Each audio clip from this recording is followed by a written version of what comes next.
Hello and welcome to my review of the ORKS Killa Kans. A box set of 3 of these will set you back £32.50. They consist of 94 pieces, which include 3 variations of cockpit, 3 different close combat weapons, big shooters, rocket launchers, Scorchers, you name it. They're all there. They're on the 60mm bases. We're going to have a look at the detail of them. I'll show you some size comparisons because I can't show you the spare parts, and then we'll go through all of the rules. So these are the 3. They've got big shooters, rocket launchers, Grotzukas or Scorchers, and then buzzsaws, can claws or drillers. So this one here is clearly armed with a rocket launcher and a can claw, which bumps the strength up to 8. Quite nice. Fair bit of detail on this one. I like the spikes on the front. You can just imagine Grots in these things, just walking about. Nice little Dreadnoughts for Grots. There's spikes on the top. It is a very spiky model, like most Ork models. Yeah, they're really cool looking. If we compare them to the old one, I mean, this is a rocket launcher with a claw. This is the old one. It was on a square base back in the day, but as you can see, the new ones are a little bit bigger. I mean, this one weighs a ton as well. You can't, I say, pose it. You can move the claw up and down, and this one is broken, so I'm going to have to super glue that on there. The rocket launcher's okay, and this thing is always bending at the back. But yeah, this one, all I did was, I think I just highlighted this back glyph thing, but everything else is still the sort of terrible paint job that I made a long time ago. For some reason I put blood on its feet, blood for the blood god, and made some tiny little faces on the rockets. But yeah, pretty terrible kind of paint job for this one. I don't know whether I'll have the claw down or whether I'll have it up. I think I might have it up this time. I'm not sure, because it's better than that. Or maybe down. Yeah, probably down. I'll have it. Oh, the rocket launcher is about to fall because I'm just super strong. Oh, what's happened here? Yep, that's just come off. So they don't make them like they used to, right? So yeah, that's one of the Killa Kans. This is the other one with the big shooter with a nice drum magazine. I need to clean that up. I'll do that straight after this video. But this one's got some tusks, some spikes on the shoulder plates, and it's also got a buzzsaw, which isn't as strong as the can claw, but you do get an extra attack. Personally, I'd go for the can claw because I'd go for the better strength and the better AP over one of these. Having an extra attack is nice, but at the same time, your weapon skill is only 5+. These are Grots in here. Their ballistic skill is better. But there you go. That's that Killa Kan. And then finally this one here, which is the Grotzuka. This one is a very short range, and obviously not as short as a Scorcher, but just has a bit better strength than a Scorcher, but could potentially get the same number of shots. And this one's also got a saw. If I was to get another pack of these, go for a Scorcher and a claw. I think I will get a set of 3 at some point in the future, another set to round them off and to have 6 of them. That's my plan for this army anyway. So that's this little Killa Kan. I think they're cool models. Let's go through some size comparisons then. So you saw a size comparison with a Killa Kan. Let's move another kind of walker for Orks. This is a Death Dread. As you can see, Death Dread. This one's armed with claws and buzzsaws and everything. It's a close combat monster. 4 arms there. It's absolutely crazy. It's a fair bit bigger than a Killa Kan.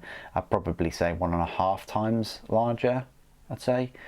But yeah, one of these is huge, and obviously you've got a proper Ork boy in there rather than a Grot, but that just gives you an impression of the size of these Killa Kans compared to a Death Dread. While we're on the subject of Dreadnoughts and things, I might as well just show you an old Space Marine Dreadnought. They're on exactly the same base.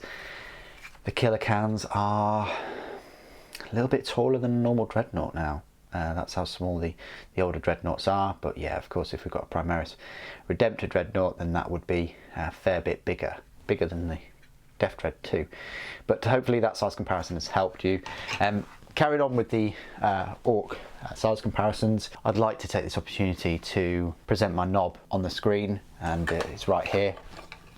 So yeah, it's so the knob is half the size, half the height. Yeah, the Killa Kans and Dreadnoughts are lovely models to go with, you know, the rest of the force. Here's an Ork boy, and then a Gretchen, so you can quite imagine a Gretchen squeezing into one of these Killa Kans. And then there's an Ork War Boss 2. How do they compare to a Morkanaut though? Here is a Morkanaut. So yeah, these milling about the Morkanaut does look quite cool, especially if you've got like 6 of them or so, but that's where they stand up. Morkanaut is a fair bit bigger, but yeah, more than twice the price though. Final little size comparison I like to make is just with the Imperial models. So here we go, we've got a Legacy Space Marine there, Slight Marbo, and then a Primaris Intercessor. They're still a fair bit bigger than a normal Intercessor look, you know, I mean, they're bigger than a Dreadnought, aren't they? So yeah, if you've got 6 of them piling into a group of 10 Intercessors, they're most likely going to mince them up, but compared to small Space Marines, they look tiny near them. And yeah, of course, Astra Militarum are going to look very small to these Grot walkers. Okay then, so this is my part of the review where I will go through all of the rules for the Killa Kans. You'll find them in the heavy support section of your codex. There are power points cost of a 2 and a points cost of 40 per model, which means that they're less than half the price of a Death Dread, but in points cost they're, you know, 15 points less than a Death Dread. So how do they fare then? Well, their profile is the movement of 6 inches, weapon skill 5+, ballistic skill 4+, strength 5, toughness 5, 5 wounds, 3 attacks, leadership 6, and a save of 3+. That's fairly decent. The unit contains 1 Killa Kan. It can include up to 2 additional Killa Kans or up to 5 additional Killa Kans. Each Killa Kan is equipped with either a big shooter, rocket launcher, Grotzuka, or Scorcher, and either a buzzsaw, can claw, or driller. So that's great. So you can have 6 of them in one heavy support choice. Big shooter works as usual. It's a 36-inch range, assault 3, strength 5, AP 0, and a damage of 1. The Grotzuka is this 18-inch heavy 2d3, strength 6, AP 0, damage 1. It's alright. The rocket launcher is a 24-inch, assault 1, strength 8, AP -2, and damage 3. The Scorcher works as usual. It's an 8-inch, assault d6, strength 5, AP -1, and a damage of 1, and it automatically hits the target. Now then you've got the 3 melee weapons. The buzzsaw, which pluses the strength by 2, so that's strength 7, AP -2, damage 2, and it can make 1 additional attack, so you're getting 4 attacks there. The driller pluses the strength by 1, so it's strength 6, but it is armor penetration of -4, not to be overlooked that, damage of 2, and every time you get a 6 you get a mortal wound in addition to any other damage. So that's a cheeky little bonus weapon there. If you see any of them with drillers, I'd try and stay out of combat from them. Can claws pluses the strength by 3, so that's strength 8, AP -3, and damage 3, so it's a bit like a power fist, but you know, it doesn't have any ability that you have to reduce the weapon skill. It's strange really that the range weapons aren't as good as the melee weapons, but the melee weapons, you're down to that weapon skill 5+, unfortunately. This is what you get with the Grots or Gretchen. They have that strange fate about them. Abilities: Daka Daka Daka, Scragum. Add 1 to the attacks characteristic of models in this unit while it contains 3 or more models. That's fantastic. You know, you've got 6 of them, then you've got 4 attacks each. That means that you've got 24 attacks. That's fantastic. You know, if you've got 3 of them, then of course you've got your 12 attacks.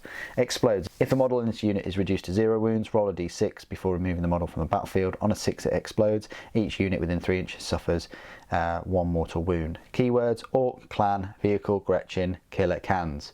So there you go. The ballistic skills of these are better than the Death Dread, which is ironic because the Death Dread has better, well, it has the custom Mega Blaster, which would be great to have it on these, some kind of blaster weapon. But the Death Dread Dread has a much better weapon skill 3+, whereas these only have a weapon skill 5+.